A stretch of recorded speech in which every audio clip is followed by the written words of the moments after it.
ஆடி மாதம் மருந்து கஞ்சி ஏன் குடிக்க வேண்டும்?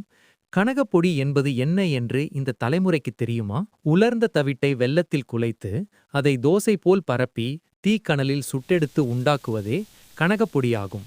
நாருள்ள உணவுப் பொருள்களின் பட்டியலில் உட்படும் உலர்ந்த தவிட்டில் வைட்டமின் பி ஏராளம் உண்டு. வெல்லத்தில் இரும்புச்சத்து அடங்கியுள்ளது. இதுவே கனகப்பொடியின் சிறப்பு. அதனால்தான் ஆடி மாதத்து வெள்ளிக்கிழமை அன்று கனகப்பொடி உண்ண வேண்டும் என்று நம் முன்னோர்கள் கூறியுள்ளனர். பண்டைய காலத்தில் ஆடி மாதம் மருந்து கஞ்சி தயாரித்து குடிக்கும் வழக்கம் இருந்தது.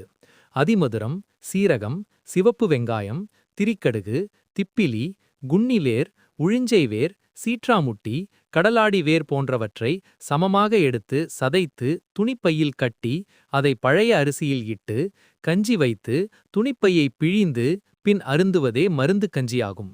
இது வர்ம அடி ஏற்றதனாலான இருமல், மூச்சு முட்டுதல் போன்றவற்றிலிருந்து நிவாரணம் அளிக்கும் சக்தி வாய்ந்தது என்று நிரூபிக்கப்பட்டுள்ளது. ஆடி மாதத்து காற்றிலும் குளிரிலும் வரவாய்ப்புள்ள பல நோய்களிலிருந்து இது பாதுகாப்பு அளிக்கின்றது.